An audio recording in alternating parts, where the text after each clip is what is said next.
Get started.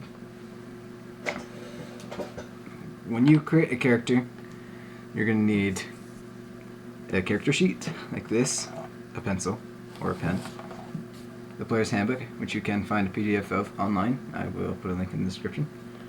You will need a set of dice or some kind of dice roller app. Then you will be ready to get started. So we're going to start off with getting our race. So we're going to just start off with human. So we're going to come over here and we're going to write it right here under race. Human. Next we're going to do class.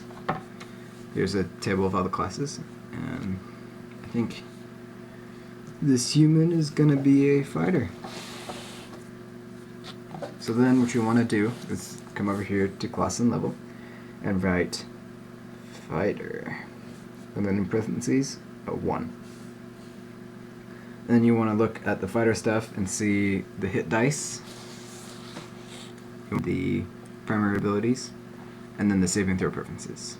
So you want to copy all those down onto your character sheet in the required positions. So first, the hit dice goes right here. You put 1d10, or fighter level d10. And your primary abilities are strength and dex, so I like to put little marks by them to know that's what I want as my highest scores. And then your saving throws are strength and constitution, so you filled in those little dots there.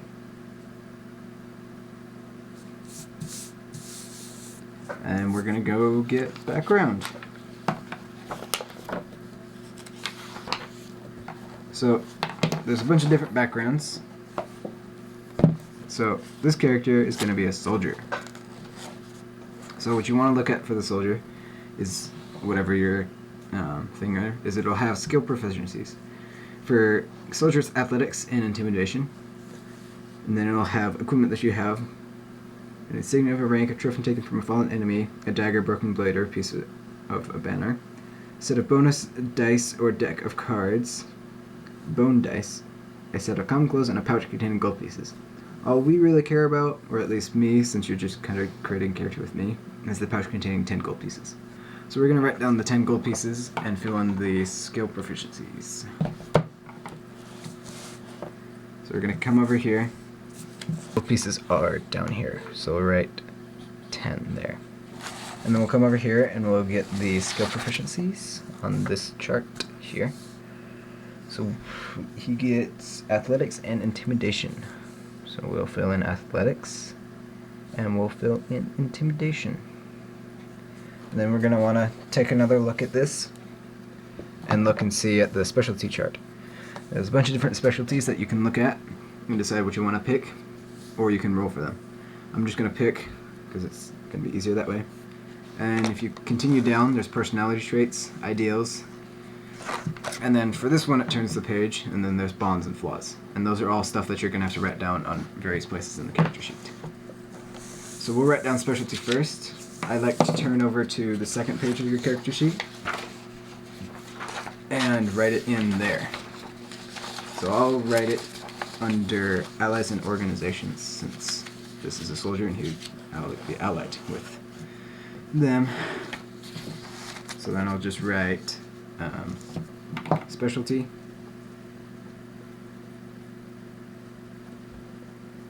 he's just going to be an infantry. And we'll flip back to the first part of the character sheet. So then what you're going to do is you're going to look at your background again. You're going to want to write it up here first. I forgot to do that.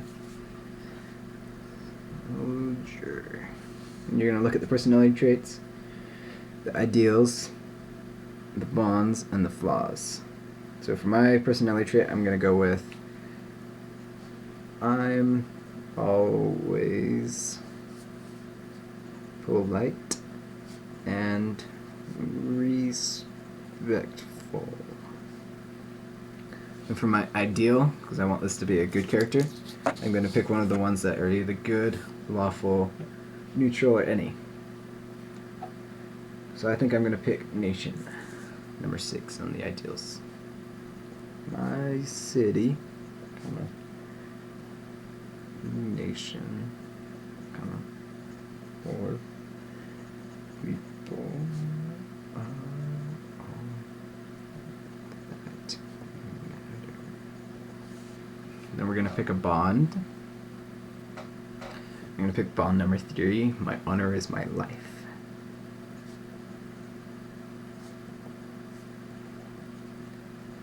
Then I'll pick a flaw.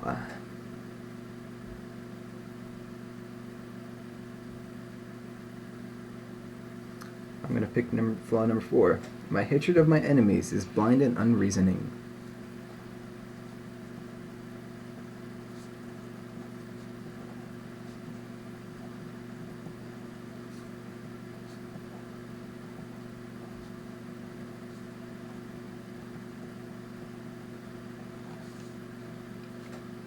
Alrighty.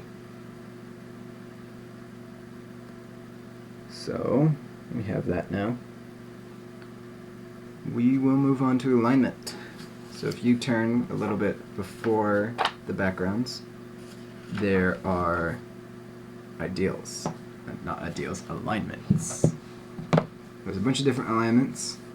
My character's going to be lawfully good, so I'm going to write that in on the character sheet right here.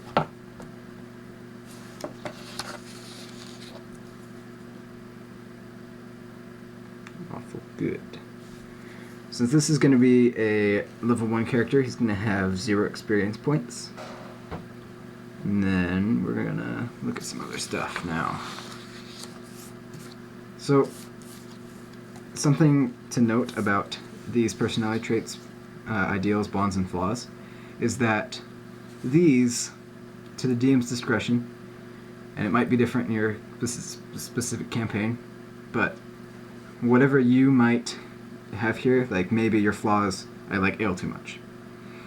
Then if you're in taverns and stuff and you get ale, your DM might award you an inspiration for role-playing your character properly. Currently, since this character hasn't been played at all, we're going to put 0 on inspiration points.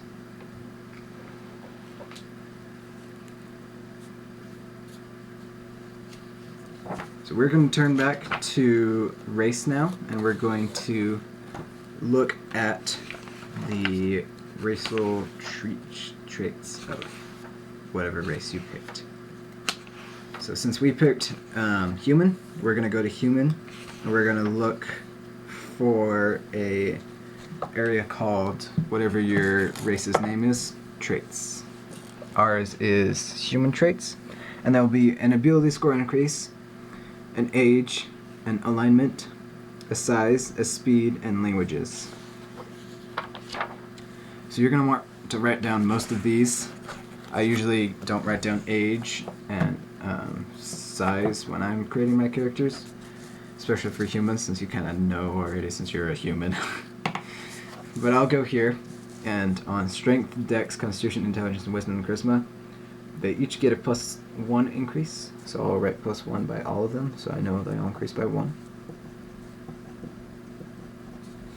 And then it says my base walking speed is 30 feet. So I'll come up here to speed and write 30 feet, not 20. And then it tells me some languages that I know. It says you can speak, read, and write common and 1 extra language of your choice. So what we're going to do is come down here to other proficiencies and languages and write down common and whatever language I want to choose. I'm going to write down Dwarvish, since those Dwarvish military phrases. Not Dwarvish. Dwarvish. Alrighty.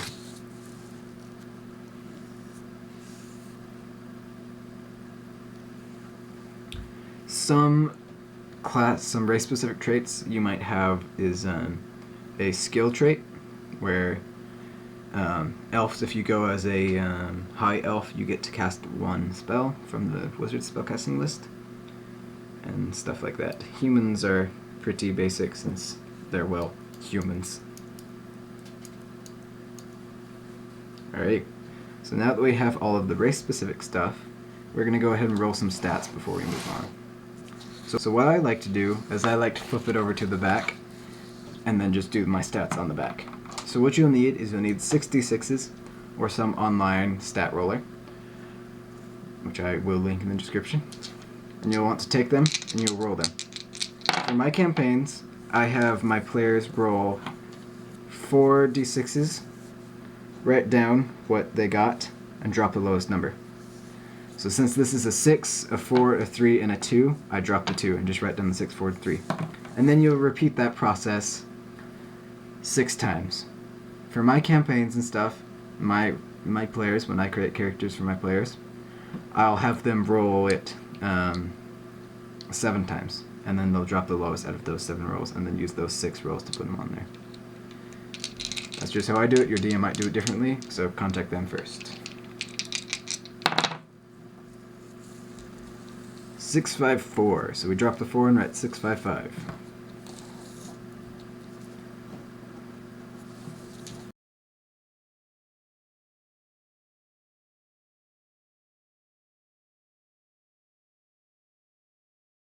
So then you'll want to add these all up. Just take them and add them across like this. So what you want to do is you'll take this number, you'll take the 6, add it to the 4, and then add that to the 3. So this first number that we rolled is a 13. This next number is a 16. And we'll just add them like that going on through the table.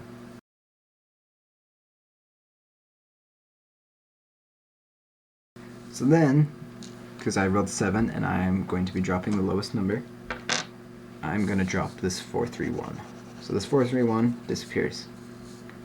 So now what we're going to do is we're going to take these numbers and we're going to put them on the table and these places. Now since strength is my highest score, is going to be my highest score, I'm going to put it here. But since I get a +1, instead of it being a 16, it's going to be a 17. So then I come back over here and I mark this out. And then I pick what I want as my next highest, which is a 14, which is going to go on dexterity. This now becomes a 15 because of my +1. And we'll just do that going all the way through.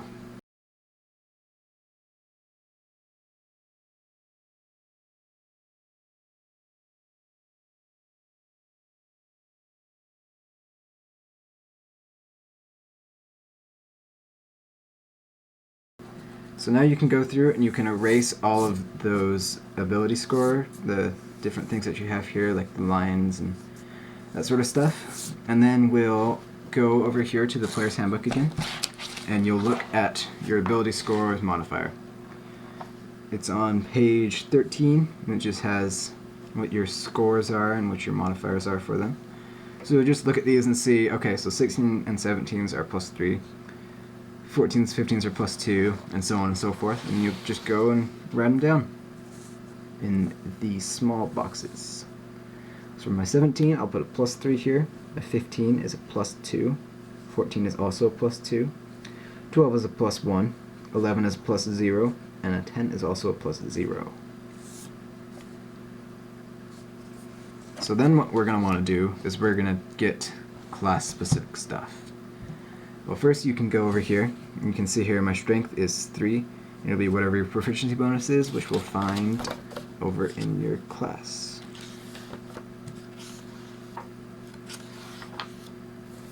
So what you'll do is you'll turn over here, and all classes have this chart here, and you'll look and find your level, first level, and you'll see your proficiency bonus. My proficiency bonus for a first level fighter is +2. So I come over here to my proficiency bonus and I write +2. And then for all of these different things here, I'll take whatever I have, like this +3 for strength, and I'll add the proficiency bonus to it, if I have it circled in. So this now is a +5, my constitution is now a +4 on whenever I do the saving throw for constitution and strength. And then we're going to look at the class features. I don't know if you can see that from there. They're down at the bottom of the page for a fighter. And you'll go to hit points, and you'll find hit points at first level, which is for a fighter 10 plus your constitution modifier. So then we're going to go over here, and we're going to see here my hit point maximums right here. It's 10 plus my Constitution modifier, which is a +2. So my hit points at first level is 12. Then we're going to look at proficiencies that we have. So it says for a fighter, they get... so what you're going to want to do is look at proficiencies for a fighter, for whatever your class is. They're usually below hit points, and so you look for the proficiencies table, and you'll see armor, which for a fighter is all armor and shields. And then you'll see weapons, which are simple weapons and martial weapons, and then no tools. And then it'll also show you the saving throw stuff, so if you didn't get it from the chart, you can get it from there. So let's see here, we have all armor, shields, simple weapons,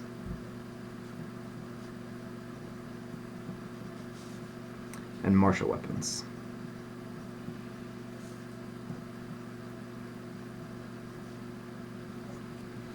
So then what you'll do is you'll turn the page to see if there's any more traits. And you'll see you should have some skills that you get to pick from. So skills for your fighter are acrobatics, animal handling, athletics, history, insight, intimidation, perception, and survival. So for this fighter, I'm going to pick survival and athletics. Since he was a soldier, he already has athletics. So I'm going to come down and find a different thing that I want to pick. So instead, I will pick acrobatics. It'll be a very acrobatic fighter. And then we'll do the same thing we did up in the saving throws for these.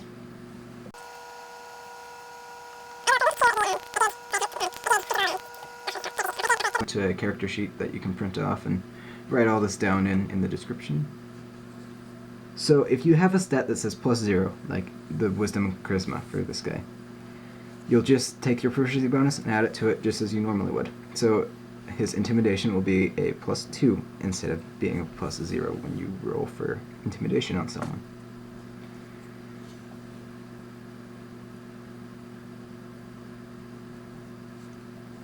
So your passive wisdom, or also known as perception, is whatever your wisdom is, plus any modifiers that would normally add to the roll.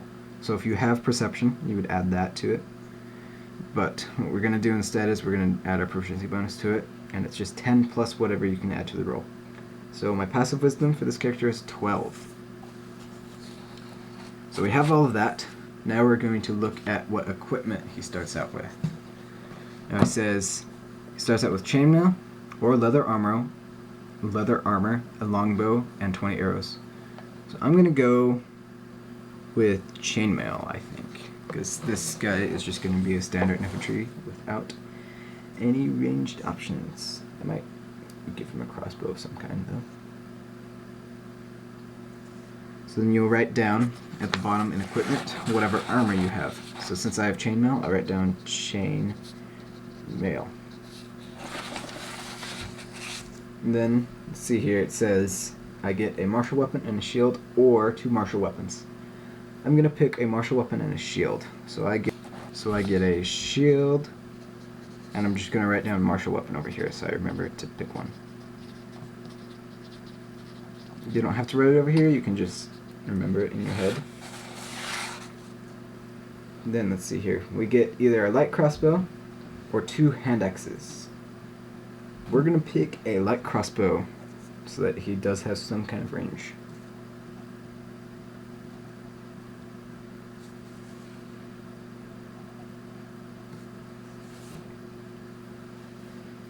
When I run campaigns, I don't worry about ammo for your bows and crossbows and stuff like that. So here it says I have 20 bolts. I just ignore that. But if your dungeon master wants to have to deal with keeping track of how many arrows you fired, then you will want to write that down in equipment. We are going to move on now and get the fighting style. You get a fighting style at first level, I think. Yep. So if you'll turn back to the fighter table, it should just be on the first page of fighter, or whatever your class is, you'll see at first level you have features. Features for a first level fighter are fighting style and second wind. So you write those down over here in features and traits. Just over here. I'll write fighting style.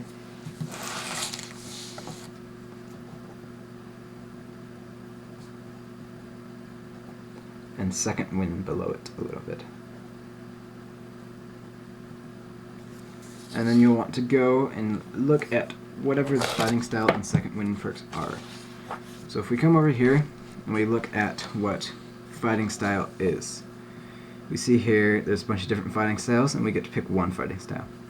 We're going to pick defense for this fighter because he's going to be a tough tank to defeat.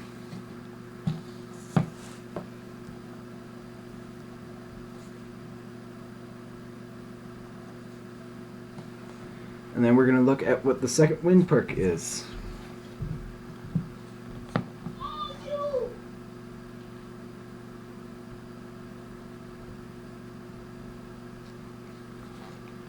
So, the second wind perk lets you use a bonus action to regain hit points equal to 1d10 plus your fighter level.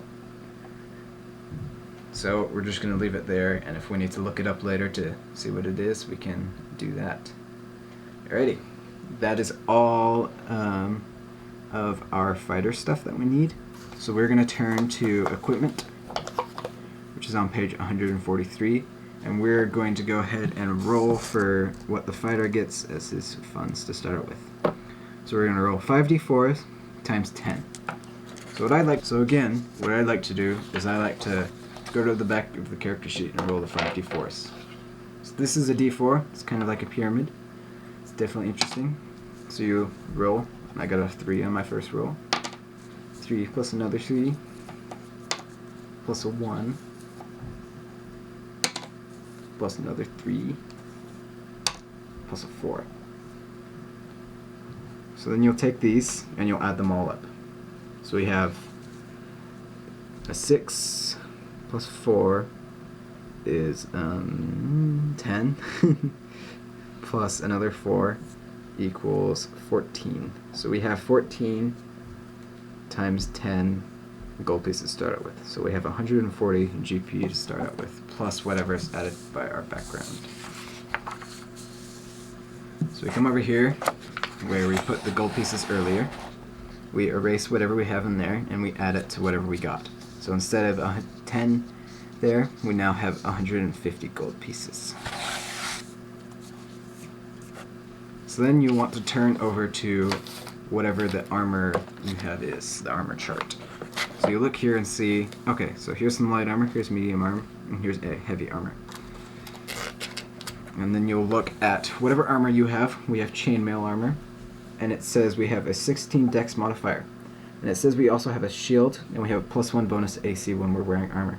So when we're wearing armor, our AC is 17, and then it's a +2 whenever we use a shield. So I usually just draw an arrow and write with shield.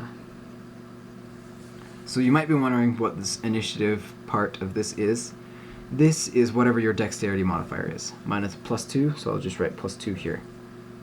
This is whenever you roll your d20 to roll initiative. So you'll do this whenever you do a combat encounter. So I'll just roll it here, and I roll a 1. So I would have a 3 as my initiative for that round. So what we're going to do next is we're going to turn and we're going to look at the weapons chart. So you want to find whatever weapons you have. We have a light crossbow and we get 1 martial melee weapon. So light crossbow does 1d8 damage. And then you'll write down the range if it's a ranged weapon. So this attack bonus is whenever you roll your d20, which is the bigger dice, to see if you hit. So you roll it, and you'll see, I got a 1 again. What is going on with this dice today? So you'll roll whatever it is, and then for all the ranged stuff, it's your dexterity modifier plus your proficiency bonus, is whatever your attack bonus is. So it's just a +4 here.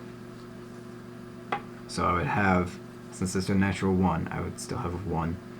But it would be a 5 now. I'd still have the natural 1 failure though. So then we get to pick a martial weapon, and I think we are going to go with a lance. Unless it's two-handed, because then we can't use our shield. Okay, we're going to go with a lance for sure. So this does 1d12 damage, and it is not ranged. So for any melee weapon, unless it has the versatile trait property, it will be your strength plus your proficiency bonus. So this is +5 to hit. That, I do believe, is basically everything that we need. So now you have your completed character. You'll just pick a name for him. I'll call him Dave. Dave the human. And then you will put your name here, so that if your DM is the one handling your character sheets, they know who to hand out the character sheets back to. So you write your name there, and